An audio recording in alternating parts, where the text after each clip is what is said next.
people had trusted me with some of their, deepest, darkest secrets, and I knew I would never, share that or what have you. I was there to be their support. I felt that everyone came to me, but I had nobody to go to.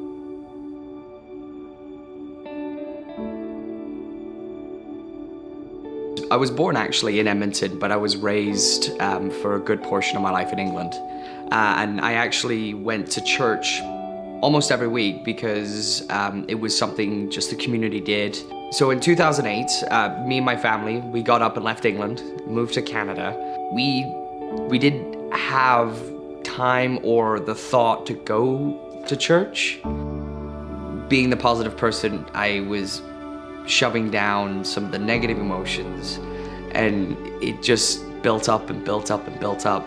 So I started smoking, buying the really cheap beers and going through those.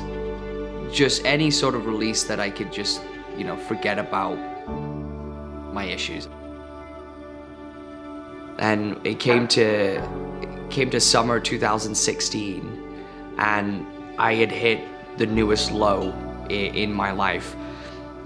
I had lost, jobs. I was back living with my mother after moving all over the place, thinking I was, having the time of my life. And then when I sat back and looked at my life, I felt like a failure. I felt like I had just messed everything up and that this was it. It was an overwhelming depression of like the thought of doing something unspeakable.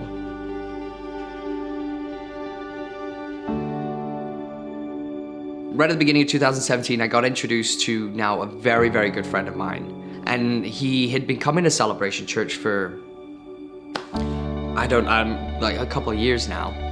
And he had showed me this trailer or a worship video on his phone. And I was like, is that church? This is church? So he invited me out to Easter. And not gonna lie, woke up hungover and was not feeling my best, but I went.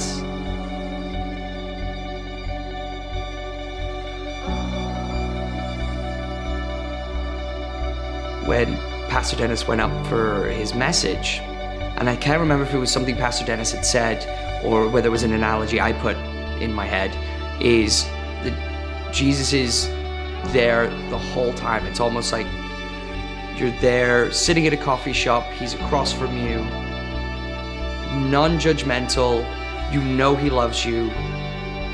I couldn't control my emotions by the end of Easter Sunday. It was such an incredible feeling, and I knew that this was it.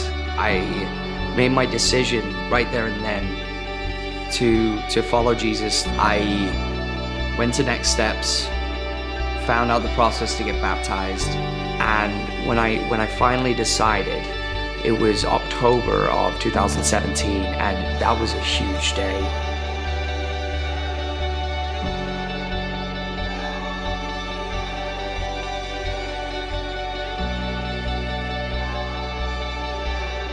I'm not alone in this. I've got, people who care, the Connect groups who are helping me out. Even if I didn't have that, it was the one Easter and I started my walk with God. I know He's there.